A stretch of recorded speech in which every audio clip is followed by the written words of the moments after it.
dan Nini Besti. Kali ini Nini Besti akan menceritakan cerita terbaru lagi. Cerita kali ini berjudul Google Maps dunia lain, awas hati-hati, bisa menyesatkan manusia. Tonton dan dengarkan ceritanya sampai akhir, biar tidak tersesat lebih jauh lagi.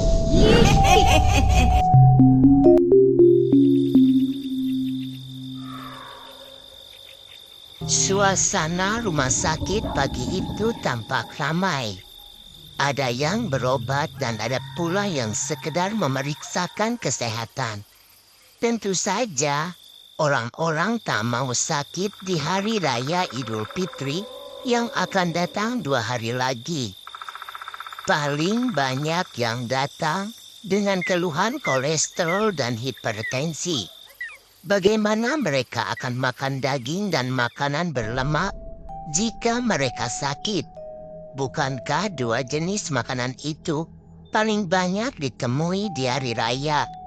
Raffi membuka maskernya lalu masuk ke ruang istirahat. Ia baru saja menyelesaikan shift malam dan mendapat cuti selama seminggu. Rencananya pemuda itu akan pulang ke kampung halamannya di Bengkulu untuk lebaran bersama keluarga. Hampir setahun ia tak pulang kampung bertemu sanak saudara. Ia rindu akan riuh suara tawa para keponakannya di hari raya.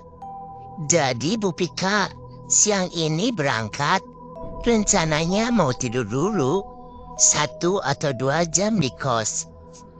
Ya, hati-hati. Salam untuk keluarga di Bengkulu ya. Siap. Ini nih, Ibu buatkan keripik pisang. Bawanya untuk ibumu. Bu Pika mengulurkan plastik berisi keripik pisang. Wah, terima kasih banyak Bu Pika. Ibuku pasti senang banget ini. Sama-sama, awas nanti bawanya hati-hati ya. Jangan sampai nanti begitu tiba di Bengkulu, keripiknya sudah jadi remah-remah. Raffi tertawa mendengar pesan Bu Pika. Wanita itu sudah seperti ibunya sendiri di sini. Ia banyak bercerita masalah pada Bu Pika, termasuk masalah pacar. Wanita itu memang baik hati dan mau mendengarkan keluhan para juniornya. Tak heran kalau dia begitu dihormati. Ya sudah, Ibu pulang duluan ya. Oke Bu, hati-hati. Salam untuk Erlita ya. Bu Pika mengacungkan tinju. Raffi memang kerap kali menggoda dengan menitip salam untuk anak gadisnya di rumah. Wanita itu keluar ruangan sembari membawa tasnya. Ia memang baru menyelesaikan shift malam bersama Raffi. Sepeninggal wanita itu, Raffi kembali membereskan tasnya. Ia berjalan ke kamar mandi dan mengganti pakaian perawat dengan setelan kasual khas anak muda zaman sekarang. Setelah selesai, ia memasukkan seragamnya ke dalam tas dan menggendong tas tersebut di punggungnya. Mengambil selembar masker yang masih baru dalam kotak dan memakainya. Pemuda itu keluar ruangan sembari bersenandung kecil. Tangan sebelah kiri menenteng plastik berisi keripik pisang pemberian Bu Pika, dan tangan sebelah kanan sibuk mengetikkan sesuatu di layar HP. Ia tengah membalas pesan adik dan keponakannya satu persatu. Mereka tak sabar menantikan kepulangan pemuda itu. Wah, seneng banget ini yang mau mudik. Perawat perempuan dengan jilbab menutup dada menyapa Raffi. Di sebelahnya ada seorang pemuda yang seprofesinya sama. Iya dong, sudah setahun nggak pulang kampung nih, sahut Raffi seraya memasukkan HP ke saku celana. Aida sama Mas Rahmat nggak pulang kampung. Nggak dapat cuti, Pi. Kamu mah enak. Perawat cantik bernama Aida itu mencebikkan bibirnya. Gantian dah, tahun lalu kan kamu dapat cuti, Rapi enggak. Lagi pula hari raya kita libur. Kampungmu jaraknya cuma 2 jam. Tetap bisa pulang lah. Rahmat menimpali ucapan Aida. Nah, dengarkan Mas Rahmat dah. Bersyukur kampungmu dekat. Yang kasihan itu Mas Rahmat.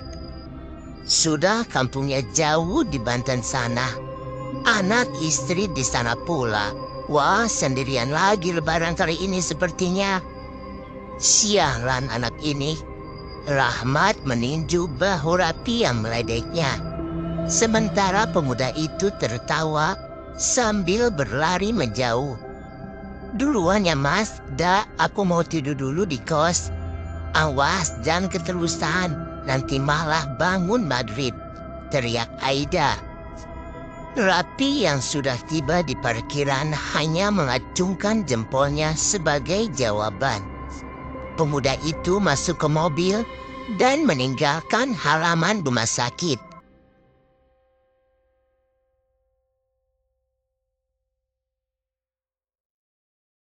Menjelang sore, Rapi memasukkan kardus berisi oleh-oleh ke dalam mobil.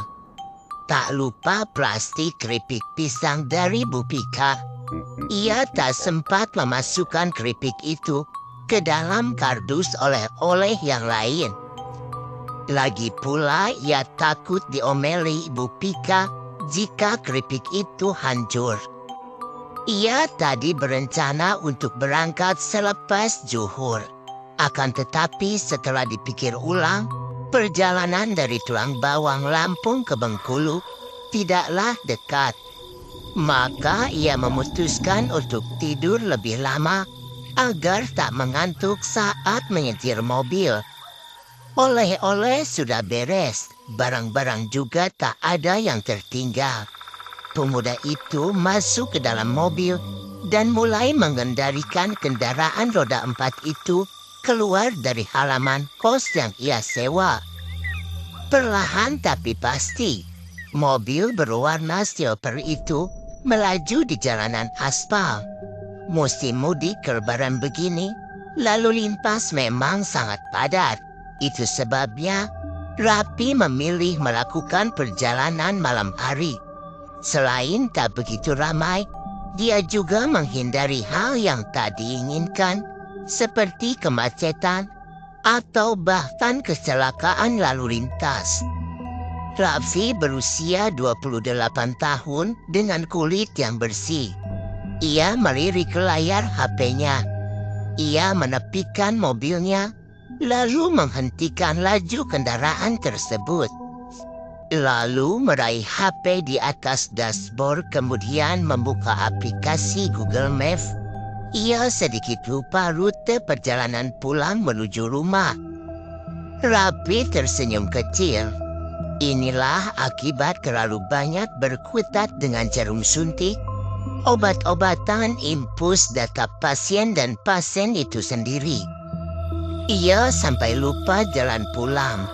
Tapi mau bagaimana lagi? Ia begitu mencintai pekerjaannya.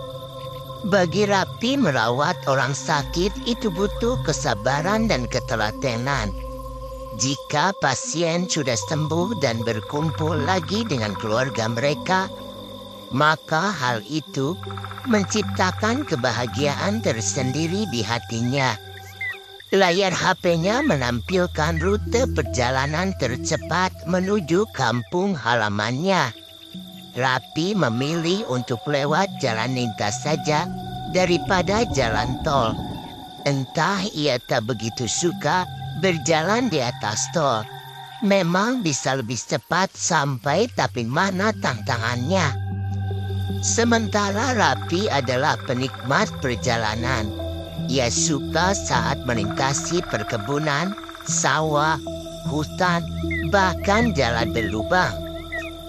Bagi pemuda itu, Di sanalah letak tantangan dan keseruan perjalanan.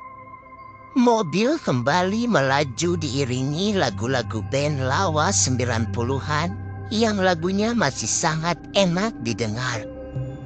Google Map masih menuntun arah jalan rapi. Tak terasa azan maghrib sudah berkumandang dari masjid-masjid yang ia lewati sepanjang jalan. Rapi mematikan musik, membelokkan kendaraan ke halaman sebuah masjid yang berdiri cukup megah di pinggir jalan. Ia memarkirkan mobil, lalu turun dari kendaraannya dan berjalan menuju sebuah minimarket yang berada di pinggir jalan. Membeli beberapa botol air mineral, kurma dan roti, juga beberapa bungkus snack untuk cemilan di perjalanan nanti. Pemuda bertubuh tinggi itu melangkah menuju teras masjid dan bergabung dengan jemaah lain yang tengah berbuka puasa. "Dari mana, Nak?" Rapi menoleh saat seorang lelaki tua menyapanya. Ia tersenyum. "Dari Tulang Bawang, Pak." Mau mudik ya?" "Iya, Pak." "Mudik kemana, Nak?" "Ke Bengkulu, Pak. Kebetulan dapat cuti." "Alhamdulillah. Ayo kita buka bersama. Ada takjil dan kurma di dalam," ajak lelaki itu. "Terima kasih banyak, Pak. Saya sudah beli air dan makan roti. Itu saja dulu," tolaknya halus. "Baiklah, saya masuk dulu." "Silakan, Pak. Terima kasih." Rapi mengangguk saat lelaki tua tersebut meninggalkannya untuk masuk ke masjid. Ia menyudahi buka puasa dengan meneguk sisa air di botol, lalu membuangnya ke tong sampah. Rapi berdiri dan sedikit meregangkan badannya, lalu menuju area kamar mandi untuk berwudu. Rapi melanjutkan perjalanannya setelah menunaikan sholat Isya. Habis maghrib tadi, ia sempatkan dulu makan nasi padang di seberang masjid. Mau bagaimanapun perutnya tetaplah perut orang Indonesia, yang kalau belum makan nasi, maka tidak akan kenyang, dan belum terhitung makan tentu saja. Beberapa jamaah masjid tadi sempat mengajaknya sekalian tarawih bersama, tapi ia menolak, sebab targetnya adalah sampai besok pagi.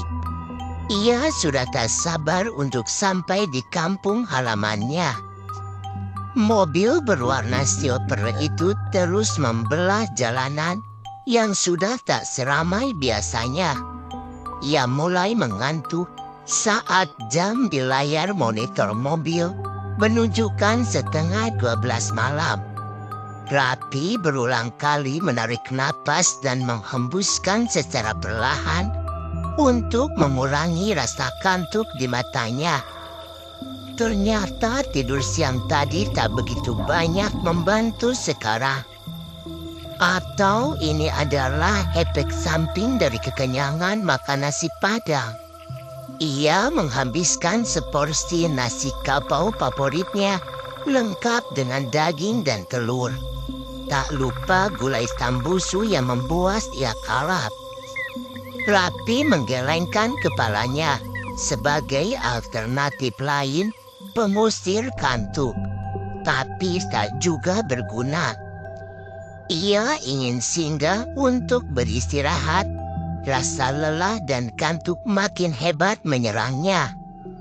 Ia menghela napas kesal. Bagaimana tidak? Tadi saat melintasi pemukiman warga, ia masih segar-segar saja. Herannya saat memasuki kawasan hutan, rasa kantuk tiba-tiba menyerangnya. Daun dan pepohonan di pinggir jalan bergoyang, lembut ditiup angin, seolah meminta Rapi untuk tidur saja. Tapi ia harus keluar dari area hutan, menemukan pemukiman warga, lalu beristirahat di sana. Rapi sedikit ngeri saat melihat spion mobil. Bisa-bisanya ia tak melihat ada mobil lain di belakang mobilnya. Dan di depan pun sama. Pemuda itu menghela napas berat. Begitu menyadari ia sendirian, melintasi jalanan dengan hutan di kanan dan kiri. Belum lagi, sudah tengah malam begini. Ia khawatir kalau ada harimau Sumatera yang menghadang jalan atau hewan buas lainnya. Ia tak takut dengan hantu dan hal-hal mistis lainnya. Sebab ia memang tak begitu mempercayai hal semacam itu. Baginya itu cuma tahayul yang diceritakan turun-temurun. Hutan yang Rapi lewati seakan tak ada ujungnya. Ia mulai menaikkan kecepatan mobil dan berharap segera melintasi jembatan. Setengah jam menyetir dan belum juga menemui jembatan. Rapi menepikan mobil, persetan dengan harimau dan sebagainya. Ia mengecek HP untuk memastikan ia tak salah mengambil jalan saat mengantuk. Kalau Rapi memang salah jalan, maka ia harus putar balik. HP menyala. Rapi melihat rute dan sedetik kemudian layar HP menggelap. Sial. Baterai HP-nya habis. Rapi merogoh tas punggung di kursi sampingnya dan mencari power bank, namun tak juga ia temukan. Merasa kesal, ia menumpahkan semua isi tasnya dan nihil. Rapi lupa membawa power bank-nya. Rapi memukul kemudi. Ia sangat kesal setengah mati saat ini. Bagaimanapun, ia tak mau tersesat dan berujung terlambat sampai di rumah. Rapi duduk bersandar di kursi kemudi. Kedua tangan ia lipat dan dijadikan bantalan di belakang kepala. Menarik napas dan menghembuskan perlahan. Ia mencoba menenangkan diri, mengendalikan emosi. Setelah emosinya reda, Rapi lanjut menyetir. Kali ini ia mengandalkan insting untuk perjalanannya. Tak ada yang bisa diharapkan selain itu. HP-nya kehabisan daya dan ia lupa membawa pengisi daya. Sekitar 10 menit kemudian, senyum Rapi mereka. Ia melihat cahaya di depan sana. Itu pasti sebuah perkampungan.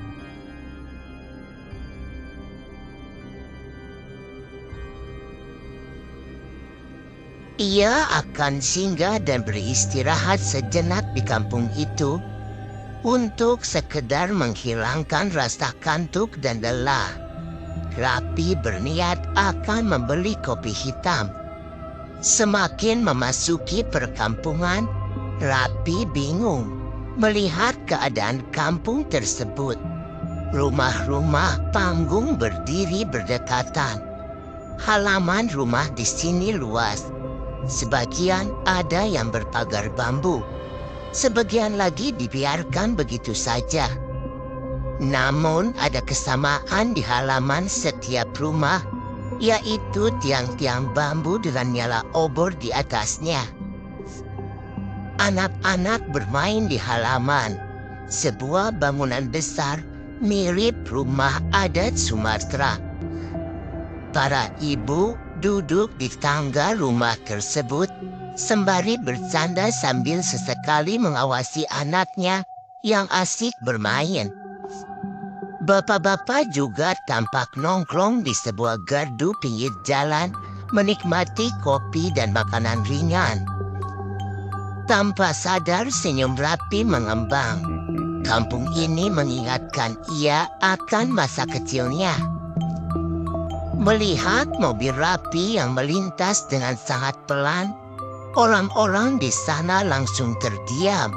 Suara tawa anak kecil yang tadi ia dengar mendadak lenyap. Orang-orang di kampung itu menatap tajam mobil berwarna silver itu. Merasa tak enak hati, Rapi memutuskan untuk menghentikan mobilnya dan turun menyapa. Ia sendiri tak tahu mengapa ia mengambil langkah tersebut. "Dari mana, Nak?" Suara dari belakang membuat Rapi terjingkat dan menoleh. Ia terkejut mendapati seorang lelaki kisaran berumur 70 tahunan berada berdiri di belakangnya. "Sejak kapan?" Permisi Pak," sapa Rapi sesopan mungkin. Lelaki tua di hadapannya mengangguk. "Dari mana mau kemana anak muda?" Itu Pak, saya dari Lampung mau pulang ke Bengkulu." "Bengkulu?" gumamnya pelan. "Kenapa bisa sampai di sini?" "Saya juga bingung Pak. Tadi saya masuk hutan, tapi baterai HP saya habis. Jadi saya inisiatif jalan sendiri. Tahu-tahu sudah menemukan kampung ini." "Oh begitu. Iya Pak, apa Bapak tahu jalan menuju jembatan Manula?" Ucapan Rapi terpotong sebelum menyelesaikannya. "Istirahat dulu di sini anak muda. Subuh nanti akan saya antarkan kamu ke arah jalan yang kamu tuju." "Apakah saya tersesat jauh, Pak?" Lelaki tua itu tersenyum. "Saya kepala kampung di sini. Orang sini biasa memanggil saya Rie. Kamu tersesat sangat jauh, Nak. Ini bahkan bukan duniamu." "Maksud Bapak?"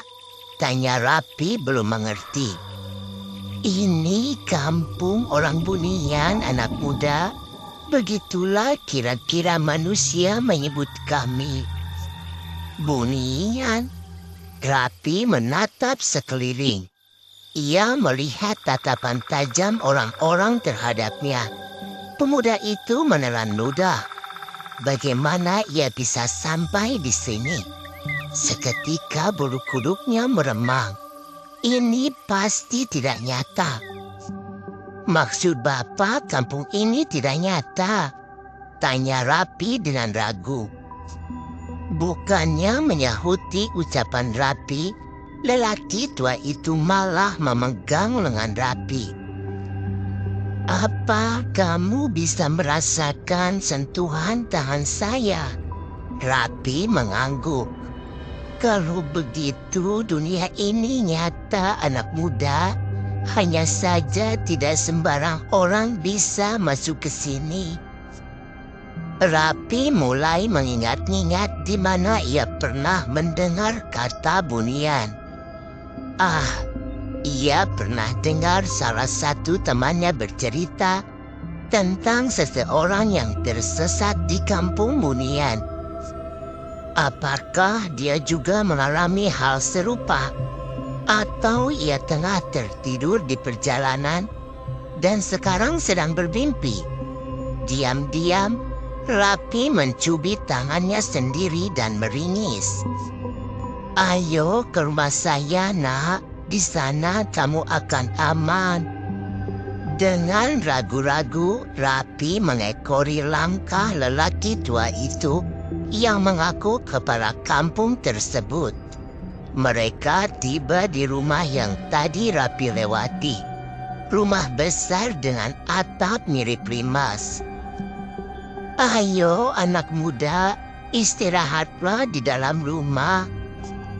Lelaki tua itu menaiki tangga menuju pintu utama. Rapi mengekor di belakangnya. Saat ia masuk ke dalam rumah, suara tawa anak-anak yang tadi lenyap saat melihatnya kini kembali terdengar. "Duduklah. Nak, saya punya jawaban atas semua pertanyaan di kepalamu," ucapnya mempersilahkan Rapi duduk di ruang tamu.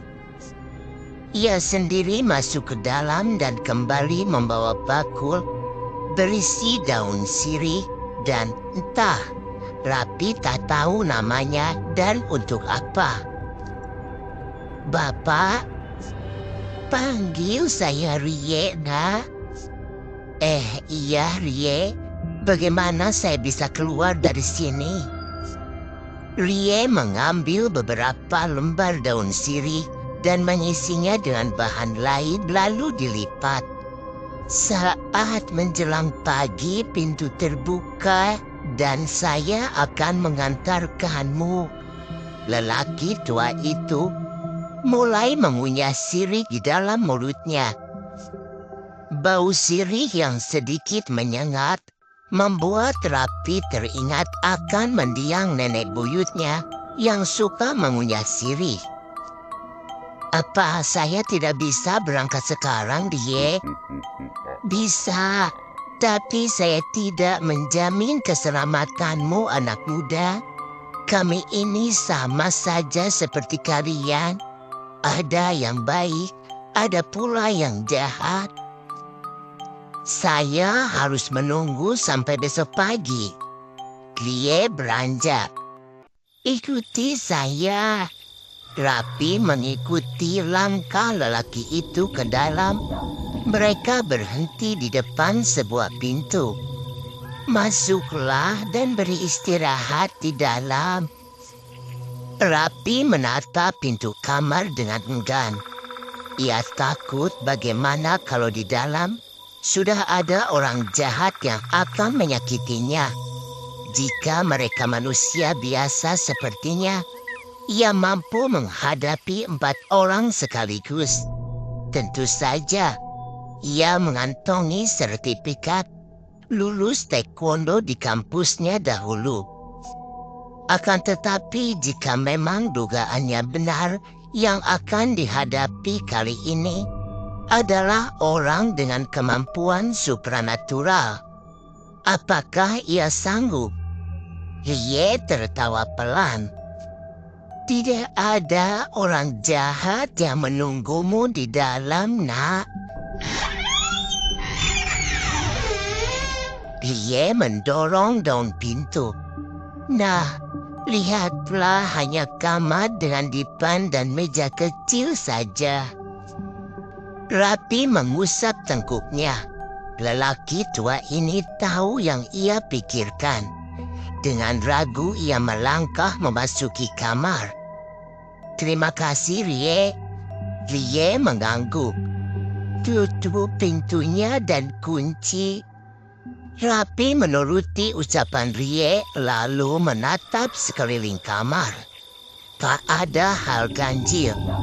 Ia mulai merebahkan punggungnya di kasur. Empuk dan nyaman, harusnya ia bisa beristirahat. Tetapi matanya terasa segar sekali. Berkali-kali Rapi mengubah posisi, berharap dapat tertidur. Tapi ia tak bisa memejamkan mata, bahkan 1 menit saja. Rapi duduk menghembuskan napas pelan, lalu menatap langit-langit kamar. Kenapa subuh lama sekali? Bukankah tadi ia sampai di sini? Sudah lewat pukul 12 malam. Lamat-lamat, ia mendengar percakapan di luar ruangan. Rapi mempertajam pendengarannya untuk memuping apa yang orang-orang itu bicarakan. "Dia bisa masuk ke kampung kita, Rie. Dia bisa saja berbahaya. Kita harus menghukumnya." "Tidak perlu," Rie menyahut pelan. "Tapi bagaimana kalau dia berniat jahat?" "Kalau dia berniat jahat," Dia tidak akan kemari dengan tangan kosong dan ketakutan. Pemuda itu benar-benar tersesat. Aku tidak bisa percaya begitu saja, Rie. Aku tahu. Aku juga mengawasinya. Rie menenangkan warganya. Menjelang pagi, aku akan antar dia menuju gerbang kampung. Kita tidak perlu menghukum orang. Sebentar lagi hari raya. Apa kalian tidak mau menyambut hari dengan lapang? Bagaimana kalau ternyata dia orang jahat dan kita tidak menghukumnya? Dan bagaimana kalau ternyata dia orang baik dan kita menghukumnya? Bagaimana kalau dia sedang ditunggu keluarganya? Aku tidak mau mengotori tanganku menuju hari raya yang suci ini. Terdengar Rie menutup pembicaraan. Lalu terdengar langkah kaki menuruni tangga. Orang-orang itu sudah pulang. Rapi meningkatkan kewaspadaan usai mendengarkan pembicaraan mereka. Bukan tak mungkin. Ada yang tak puas mendengar pendapat Rie, lalu nekat menerobos jendela kamar yang ia tempati atau bahkan membongkar atap hanya untuk menyakiti dirinya dan melampiaskan rasa tidak puas mereka.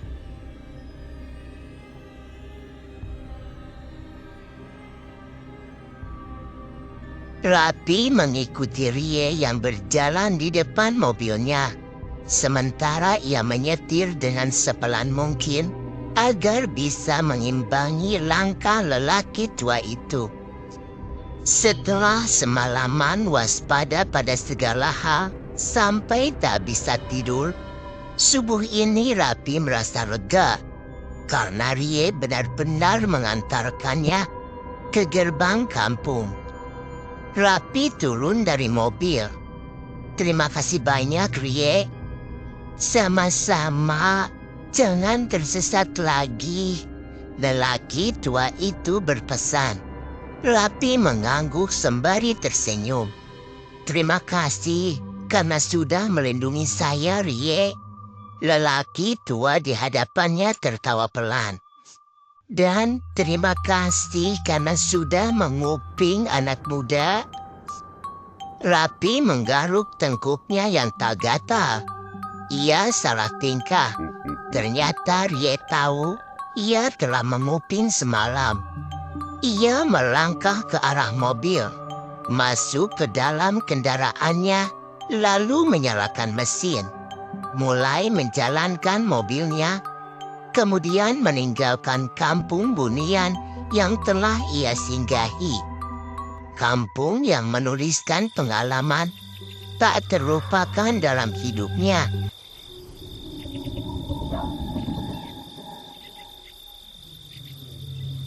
Rapi tersenyum senang saat tiba-tiba mobilnya sudah berada di jalanan aspal dan 100 meter di depan adalah jembatan panjang. Ia sudah ingat jalan jika sudah lewat sini. Rapi menepi di area khusus untuk istirahat. Terpampang jelas tulisan jembatan Manula di sisi jembatan. Ia berhenti bukan untuk bersuah foto, seperti yang kebanyakan orang lain lakukan saat lewat sini. Ia menepi untuk menenggak kopi botolan yang sempat ia beli saat singgah di masjid kemarin untuk sholat. Rapi menghabiskan 1 botol kecil kopi, lalu membuka bungkus cemilan dan mulai melahapnya untuk mengisi perutnya yang keroncongan sejak semalam. Setelah habis, ia membuka sebotol air mineral dan menenggak isinya hingga tersisa setengah. Rapi bermaksud kembali menyetir. Tapi ia terjingkak saat mendapati jam di monitor mobil menunjukkan angka 2:14. Dini hari, bukankah ini sudah subuh di kampung Bunian tadi? Ia merasa sudah semalaman di kampung tersebut, tapi Rapi berpikir mungkin jamnya yang error. Rapi meneruskan perjalanan, melewati jembatan dan menemukan sebuah pemukiman warga. Merasa tak mengantuk lagi, ia terus saja mengemudi. Rapi tiba di kampung halamannya sekitar jam 9 pagi. Ia melihat rumah keluarganya sepi, tapi pintu terbuka lebar. "Assalamualaikum," sapanya. Tak ada sahutan. Lamat-lamat dia mendengar suara tangisan dari dalam kamar ibunya. Ia ingin masuk, tapi menunggu seseorang menjawab salam. "Assalamualaikum." Rapi mengulangi salamnya sekali lagi. "Waalaikumsalam." Kali ini seorang gadis yang lebih muda darinya keluar. Ia menatap Rapi dengan pandangan terkejut. Seketika, ia menghambur memeluk Rapi. "Ya Allah, Abang. Abang kemana aja?" "Ya Allah, Ibu, Abang datang," bekik gadis itu seraya menghapus air matanya. Ibu Rapi keluar dari kamar. Jilbab dan wajahnya sama-sama kusut. Ia menatap Rapi yang berdiri di pintu, kemudian berlari lalu memeluk anaknya. "Ya Allah, Rapi, anakku. Alhamdulillah, ya Allah." Rapi shock. Ia tak menyangka akan menghadapi sambutan semacam ini. Ada apa? Apa yang sudah terjadi di sini? "Ada apa, Ibu Nida?" tanya Rapi bingung. "Mengapa menangis?" Adik Rapi bernama Nida menyeka air matanya. Ia menggandeng Rapi dan ibunya untuk masuk ke dalam rumah dan duduk di sofa. "Abang, Ayah sedang ke kantor polisi untuk membuat laporan Abang hilang." Nida mulai menjelaskan situasi. Hilang? Rapi masih tak mengerti. Bagaimana mungkin ia bisa hilang? "Iya, Abang tidak bisa dihubungi selama berhari-hari. Kata teman-teman Abang di sana, Bang Rapi sudah pulang kampung. Ayah khawatir. Kami semua khawatir.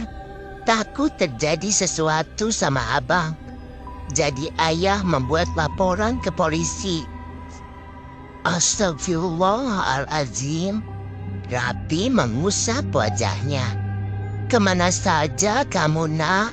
Kalau kamu mampir kemana-mana, kabarilah kami dulu," ujar ibunya. Rapi menghela napas berat. "Nida, teleponlah ayah. Katakan Abang sudah pulang. Nanti Abang jelaskan semuanya." Nida mengangguk. Ia mengambil HP lalu menelpon ayahnya. Rapi benar-benar bingung dengan kejadian yang sudah ia alami. "Berhari-hari hilang?" gumam Rapi pelan. "Apakah hari raya sudah lewat?" tanya Rapi menuntut jawaban. "Iya Bang, 2 hari yang lalu." Rapi menggeleng-gelengkan kepalanya. Benar-benar tidak habis pikir. Setengah jam kemudian ayahnya pulang dan langsung memeluk Rapi. Mereka semua bersyukur Rapi baik-baik saja. Nida membuatkan kopi untuk Rapi dan ayahnya, juga memberikan segelas teh hangat pada ibunya. Rapi lalu menceritakan apa yang ia alami sampai ia tersesat dan masuk ke kampung Bunian. Rapi meminta maaf sebab pulang terlambat. Rapi menyadari waktu di alam manusia dengan alam bunian berbeda dan jam di mobilnya tidak error. Namun ia bersyukur bertemu dengan Pak Rie yang baik yang mau mengeluarkannya dari kampung gaib tersebut. Dan meski hari raya sudah lewat, Raffi tetap bersyukur karena masih bisa berkumpul dengan keluarganya